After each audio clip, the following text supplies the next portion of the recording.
Hello दोस्तों, आज हम गुड़िया के घर जा रहे हैं और हमें दादी से कौन सी नई बातें सीखने मिलेंगी आज हम देखेंगे। चलिए देखते हैं गुड़िया के घर में क्या क्या चल रहा है।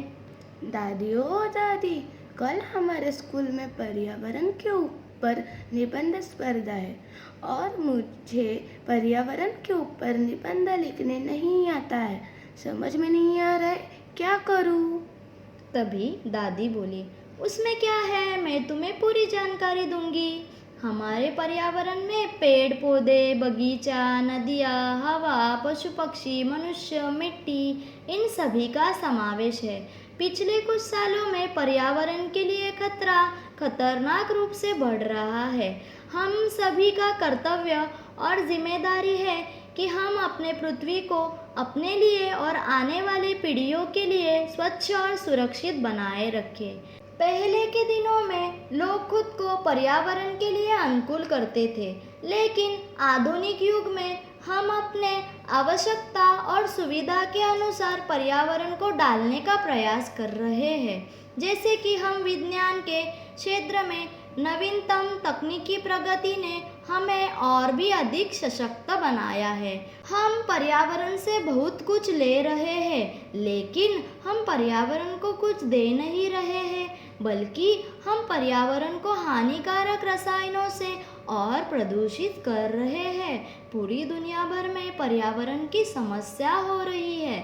हम वनों की कटाई कर रहे हैं, जहरीले रसायनों और प्लास्टिक का ज़्यादा इस्तेमाल कर रहे हैं, कचरा इधर उधर फेंक रहे हैं, वाहनों का उपयोग अधिकतम कर रहे हैं, पानी और बिजली की ज़रूरत से ज़्यादा इस्तेमाल कर रहे हैं। इसी कारण हम पर्यावरण को प्रदूषित कर रहे हैं।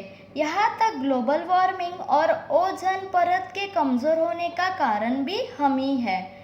ये स्पष्ट है कि हम हमारे सुख के लिए हमने अपने पर्यावरण के संतुलन को बिगाड़ दिया है। इसलिए हमें भविष्य में बहुत सारी परेशानियों का सामना करना पड़ सकता है। अभी उचित समय है जब हमें अपने पर्यावरण को सुरक्षित करने के लिए कुछ सख्त कदम उठाने चाहिए, जैसे कि प्लास्टिक की बोतल या प्लास्टिक की थैली का इस्तेमाल ना करें, स्टील की बोतल या कपड़े की थैली का इस्तेमाल करें। अगर किताबें, कपड़े, जूते और फिर कोई भी चीज़ आपको नहीं चाहिए तो उसे कचरे में ना फेंकें, बल्कि किसी ज़रूरतमंद को दें। हमें सब्जी, फलों और बचे हुए अनाज को कचरे में ना फेंकें, उसे खत करने में इस्तेमाल करें। घर पर या किसी समारोह में प्लास्टिक की प्लेट या कागज़ की प्लेट का इस्तेमाल ना करें, बल्कि घरेलू बर्तन का उपयोग करें। हमें जितना पानी और बिजली चाहिए उतना ही इस्तेमाल करना चाहिए। पानी और बिजली को ज़्यादा बर्बाद ना करें। हमें अधिक से अधिक पेड़ लगाने चाहिए और वन जीवन की रक्षा करनी चाहिए। पर्यावरण प्रदूषित होने से बचाने के लिए हमें कारखाने ऐसी जगह लगाने चाहिए जहां वायु प्रदूषण, जल प्रदूषण, ध्वनि प्रदूषण और मृदा प्रदूषण ना फैल सके। गांव और शहर में वाहनों का इस्तेमाल कम से कम करें तथा जोर से हॉर्न बजाने पर रोक जरूरी है। हमें बाढ़ को नियंत्रित करने के लिए जंगल को सुरक्षित करना चाहिए। तो समझ में आया गुड्डी, पर्यावरण संरक्षण के बारे में ये सारी बातें ध्यान में रहे।